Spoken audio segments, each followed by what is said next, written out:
gonna do what they say can't be done. We've got a long way to go, and a short time to get there. I'm eastbound, just watch old bandit run.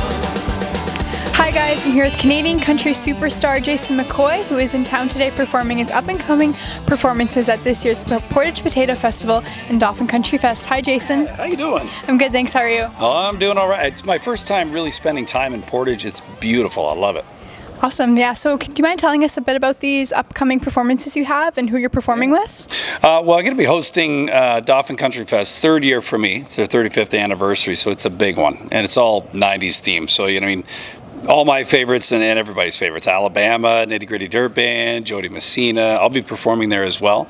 Then we'll be back here, I believe it's August 10 with the Road Hammers. So first time performing at the Potato Festival. Now, I actually come from Barrie, Ontario, which is near Alliston. So that's another potato capital of, you know, one of those big potato hubs in Canada. So I know a thing or two about, you know, the spuds. Nice. So you just finished your tour with Doc Walker and Michelle Wright called the Great Canadian Road Trip. I heard there's a unique way that you perform during this tour. Yeah, I think so. You know, most of the time when you go to a concert, you have an artist that headlines and somebody opens, another opener, that kind of thing.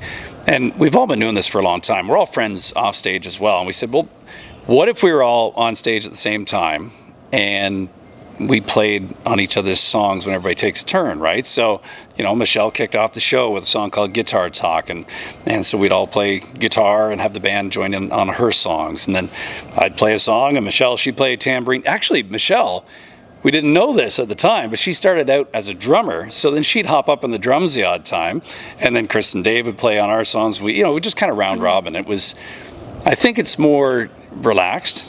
And then it gives us the ability to share stories as well, right? Because Michelle will talk about how she wrote a song, and I'll talk about how I wrote a song, and that kind of thing. And there's a lot of humor involved, and it makes for a better show. Of course, yeah, just one big jam session almost. Kind of, yeah, right? Yeah, for sure. Like it. So being back, or being in a high school today must bring back some memories of your school days. Where did you go to school, and what's a favorite memory of yours? Well, I went to school in Barrie, and I graduated in '88.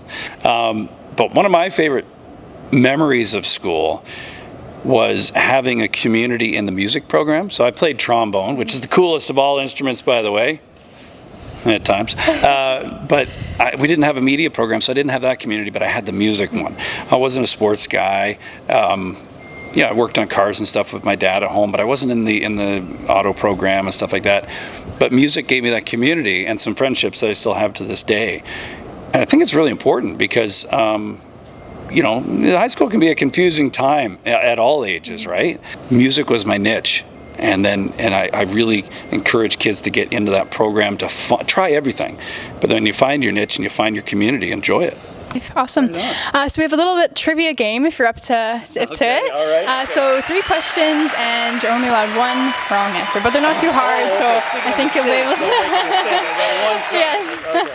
Okay. Awesome. So the first one, Portage Prairie has a giant statue of a giant can of Coke. Awesome. What famous musician went here at PCI? I'm gonna say Dave Wasilou, but that might be my wrong one. I don't know. I'm trying to read the crowd here. Chris Sorensen. Yes, that's the one that we had. I'm not sure I know how to pronounce it. I've known him for years. I don't know how to pronounce his last name properly, but Chris the Viking. And last one, what is a radio station here in Portage? Oh, probably the best one, CFRY, C-Fry I call them. But they're the best people in town. If you want to know anything, you got to ask them. Awesome, 3 for 3, good job. Thanks so much for coming out to PCI and having a quick little interview and conversation with us. We're looking forward to seeing your performances this summer. Well, it's going to be fun. Thank you so much for having us. Okay, back to you guys.